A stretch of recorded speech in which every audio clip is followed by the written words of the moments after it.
कहे संसार के यात्री साधक अनानत तेरे अंदर इतना सामर्थ्य हो कि तुझे कभी शत्रु पराजित न कर पाए। क्योंकि जब जब कोई साधना करता है तो विघ्नकर्ताओं की भी कमी नहीं रहती। और मंत्र आया पारुच्छेपी तेरे अंग प्रत्यंग शक्तिशाली हो, जिससे कि तुझे किसी भी प्रकार की साधना करते हुए समस्याएं और बाधाएं तेरे समक्ष न हो।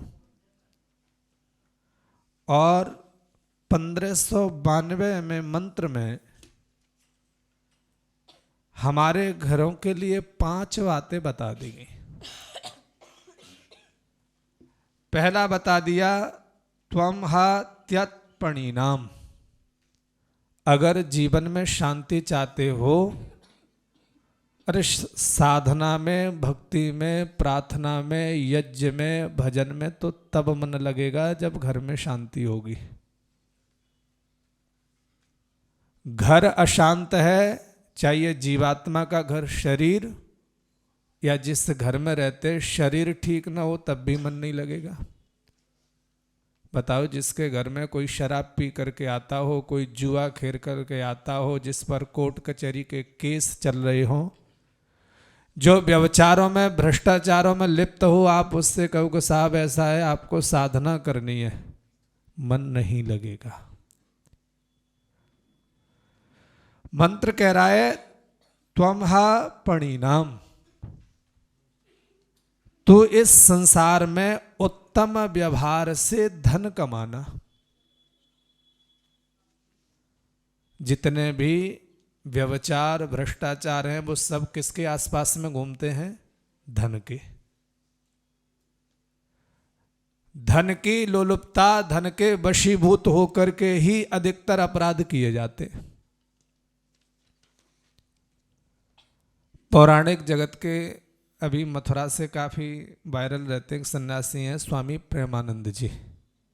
वो एकांत वार्ता करते, एक डॉक्टर गए उनके पास में और कहते हैं स्वामी जी, कई बार मुझे ऐसा अवसर मिलता है, लोग ऑफर करते हैं, क्योंकि मैं बड़े हॉस्पिटल में डॉक्टर हूँ, तो वो कहते हैं कि जब ये मरीज, ये व्यक्ति दवा लेने आए तो धीमे धीमे इसे जहर के इंजेक्शन देना।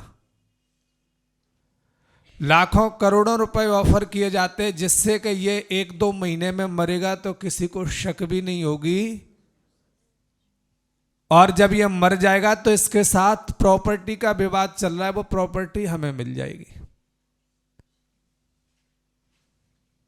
तो लोग धन के वशीभूत होकर के कितने कितने बड़े अपराध करने की योजना बनाते हैं। वेद मंत्र कहता है कि घर में शांति चाहिए तो उत्तम तरीकों से धन का संग्रह करना। और अगर गलत तरीके से धन कमाया तो निश्चित रूप से मान लीजिए कि आपने अपने घर की बर्बादी का बीज बो दिया।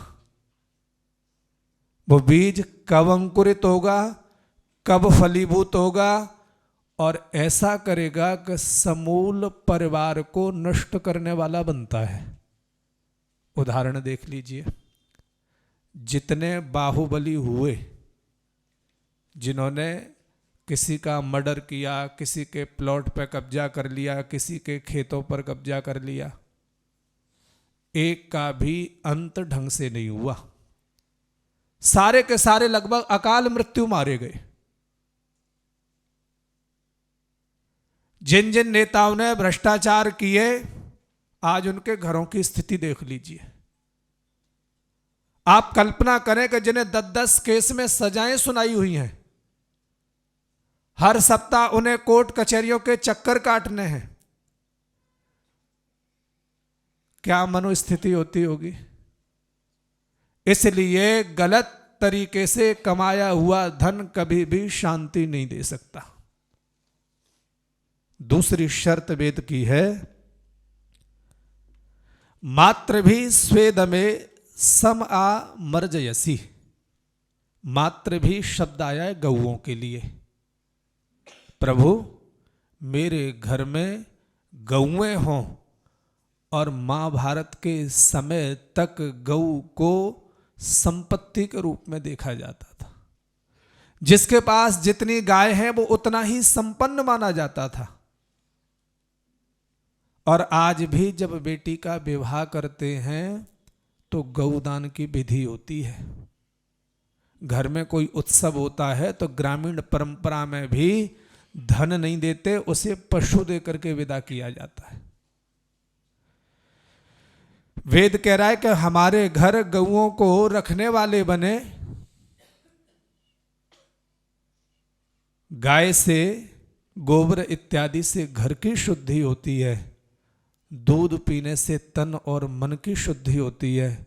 प्रभु मेरा शरीर बलवान रहे, मैं आर्थिक रूप से धन से उत्तम तरीके से कमा करके बलवान हूं। मेरा शरीर गो घृत इत्यादि खा करके बलवान हो। और तीसरा क्या कह दिया, ऋतस्य धीति भी। ऋत कहते हैं सत्य को। प्रभु हम सब लोग सत्य को धारण करने वाले बने। अच्छा आप बताओ, जहां आप जिस सोसाइटी में या जिन लोगों के आसपास में रहते हैं वो 2-4 बार कोई गुमराह करने वाली बातें करे, वो बोले और जैसा बोल रहे हैं वैसा न करे, तो कितने दिन तक भरोसा किया जाता है? हद मार करके 2-4 बार आप परखते, फिर उनकी बातों को गंभीरता से नहीं लेते। वेद मंत्र कह रहा है ऋतस्य धीति भी। हम सब अपनी वाणी का अनुकरण करने वाले बने। और आचमन करते हुए जब 3 बार आचमन कर लिया, अंग स्पर्श में पहली प्रार्थना किसकी की? वाणी की। ओम वांग में आस्यस्तु। प्रभु मैं यज्ञ में बैठ रहा हूं, मेरी वाणी को पवित्र कर दीजिए। चौथा मंत्र ने कह दिया सामोच्चारणम दमे परावतो न साम। मेरे घर से उपासनाएं, वेद मंत्र, साधनाएं दूर न हो जाएं। ऐसा ना हो कि सब कुछ होने के बावजूद भी मेरे घर मंत्रों से विहीन हो जाएं। और आचार्य चाणक्य कहते हैं जिस घर में वेद के मंत्रों की ध्वनि सुनाई नहीं देती वो घर शमशान के समान होते हैं।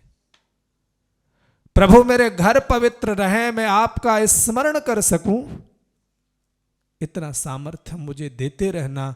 और 5वीं प्रार्थना कर दी अरुष भी त्रिधात्र भी। हे परमात्मन मैं योग से युक्त रहूं, मैं व्यायाम करके बात पित्त त्रिधात्र भी, बात पित्त कफ तीनों को संतुलित करते हुए अपने शरीर को स्वस्थ रख करके आपसे बारंबार प्रार्थना करता हूँ मेरे अंदर ये 5 संकल्प प्रदान कर दीजिए। मैं 5 संकल्पों को धारण करके आपकी शरण में आ सकूं।